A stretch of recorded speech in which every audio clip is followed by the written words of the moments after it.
So 2023 was a thing. That's right, I'm back. I haven't forgotten about the channel and I haven't forgotten about you. I just became super extra busy because I started grad school. Again. Which is taking up a lot of my time. The Resident Evil video I did for Spooktober nearly killed me trying to get it ready on top of school and work. But that didn't stop me from watching a bunch of stuff this year, and I guess if you clicked, you want to know what I picked. This is just my opinion, and art is subjective, so here's some stuff that I thought was better than the other stuff, and in no particular order. Bluey Season 3.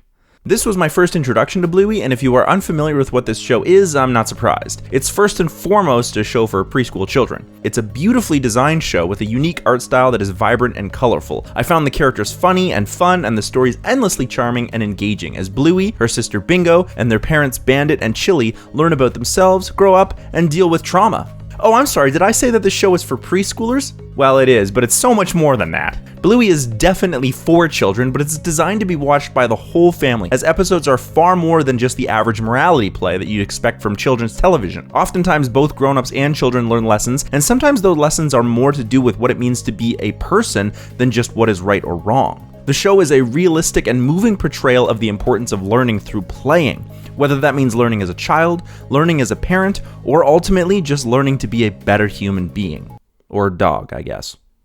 You can hear more on my thoughts on Bluey on this episode I did, or you can watch the show on the Australian Broadcast Corporation or stream it on Disney+. There are reports that Disney has censored some episodes though, so if you can, try to find the Australian versions. Creamarie Season 2. With a second season, this bizarre show from New Zealand got a wider release, which is how I came to find it. Following an apocalyptic event that wiped out all the biologically male individuals, 3 Asian New Zealand friends live on a dairy farm and contend with the loss of their male family members. When it turns out that not all the men are dead, the friends become wrapped up in this conspiracy involving the local government, which turns out to be a cult. While the premise seems heavy and the plot twists are incredibly startling, the show does not shy away from that classic dry Kiwi humor. This show is highly bingeable as every episode leaves you wanting more. I love Kiwi humor, and so I came for the laughter, but I stayed for the biting commentary on the nature of power relationships between men and women, people of color, and trans folk. Maybe one of the smartest and funniest shows I've seen in a long time, the story will have you reeling and begging to know what happens next. You can check out this episode I did for a more in-depth look into how poignant the show is, or you can watch the show for yourself on Hulu, but only in some regions, so I'm not gonna say you should pirate it, but you should definitely find a way to watch it. The Barbie movie. Both wickedly funny and bitingly sharp, the Barbie movie was a fantastic exploration of socialized gender roles in Western society. I was laughing from the moment the movie started and didn't stop until the credits rolled, and even then I was still chuckling as I remembered some of the jokes. The humor allows the Barbie movie to explore some very serious topics about sexism and toxic masculinity in a way that's incredibly palatable. I enjoyed how ridiculously surreal the world Barbie lived in was, and how that kind of slipped over into the real world. I think Will Ferrell was the perfect casting choice for the capitalist CEO. The idea of Barbie being anyone and everyone was really cool, but it would have been nice to include some more non-binary or trans people in the cast to reflect that. My only real nitpick was that the dialogue, especially towards the end, was very heavy-handed. I thought the subtext is where the movie was really hitting at all the right points, but this is a movie that's designed for everyone, and sometimes that means hammering a point home. You can stream Barbie on Amazon Prime. The Last of Us.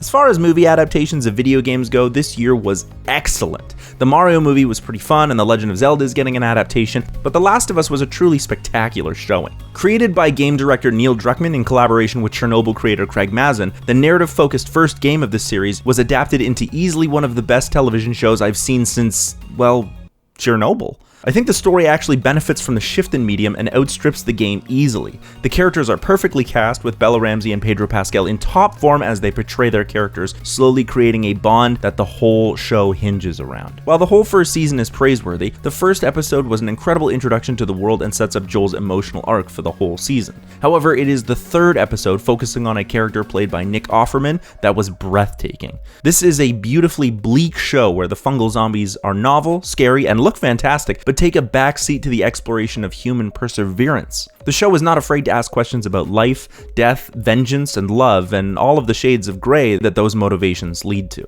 You can hear my thoughts on the show and why we love post-apocalyptic stories in this episode I did, or you can check out the show on HBO Max, or whatever it's called now. The Dungeons and Dragons movie. Yes, you heard me correctly. The fucking Dungeons and Dragons movie. I'm kind of just as surprised as you are, but I found the irreverent humor and high-flying adventure infectious, and I have not been able to forget this movie. This was a movie that had no business being this good. To be fair, it's not a masterpiece, but the Dungeons and Dragons movies did not have a good track record. Perhaps it was because of this that my expectations going in were so low, but this movie is gut-bustingly funny. I very much loved playing Dungeons and Dragons, so that may color my judgment, but it was nice to watch a movie that had a well-crafted world of magic and mystery that didn't take itself too seriously. With all the high fantasy being super serious like Game of Thrones and The Witcher, it was really nice to spend a few hours being told a story of some really dumb characters getting into some hijinks without worrying about war room politics. We know who is good, we know who is bad, and we know who we're rooting for. I don't think we've had an adventure movie like this since Pirates of the Caribbean, and I missed it. The dialogue especially was tight, as I often felt like I was witnessing the actual players around the table arguing in character about what to do next, and then the dungeon master just taking the piss out of them for being dumb. Like, those scenes of the players at the table could easily have been in this movie, and it would have been hilarious, but the movie is tight enough that it doesn't need them at all. Chris Pine is the heart and soul of this movie, and they just let him be his charismatic self, and he leads the party to their goals like an unwilling leader. The fantasy elements were all done really well, especially the wild shape sequence, despite it not being rule accurate. Scott Pilgrim takes off. Somehow, this retelling of Scott Pilgrim vs. the World manages to correct the mistakes of the movie while also elevating it to something more. The show has this blended style of anime mixed with modern Saturday morning cartoon aesthetic. It's reminiscent of the original comics while allowing the characters to be highly expressive. The show perfectly balances this cozy feel with the right amount of action-packed fights, comedic bits, and emotional revelations. I loved the bait and switch on the main character, and I loved how wholesome the overall story was. I loved what the movie did, but I think it was flawed, and this show was a chance for characters to look at themselves in the mirror and come to grips with how lashing out doesn't hurt others, it only hurts yourself, really. Also, they got the whole cast back. All of them! And that is the stuff that I've seen so far that I thought was spectacular. I know Hilda Season 3 isn't on this list, but I haven't seen it yet. I had 3 final papers due, get off my back. But before I list off the honorable mentions that I also thought were good, I did want to take a moment to talk about the overall state of movies. I think audiences are becoming a little wiser to the industry and are tired of movies for the sake of movies. I think franchises have become exhausting, particularly for Marvel, because there's so much to keep track of. Barbenheimer was a big deal because the movies didn't require any other homework to watch, and they created a kind of big watching event when put together. I also think that those 2 movies were made by big name creatives who are known for their art rather than just being the next movie to watch in order to get ready for the next Avengers, which won't be for another 3 years anyway, or whenever. Ultimately, 2023 was a year of failed movies because the industry forgot that audiences want to be told good stories. Executives got caught up making movies as products, the business side.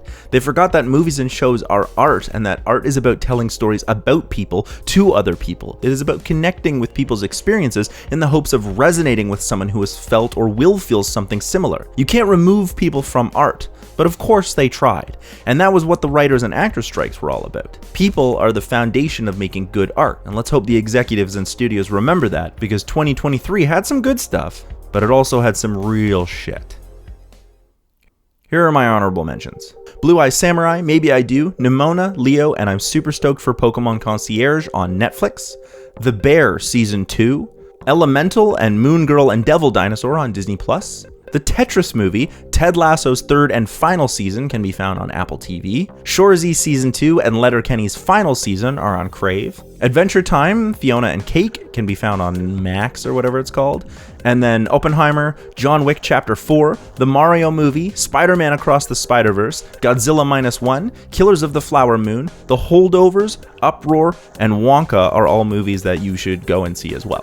Thank you so much for sticking around with me. I promise I have lots more ideas coming down the pipeline, especially because of school, and I think it's only going to help the channel grow in the long run. So stick with me. It might be a bit, but I do have ideas and I've not forgotten. All of that stuff will be happening right here on Cinemasters Ultimate Timeline.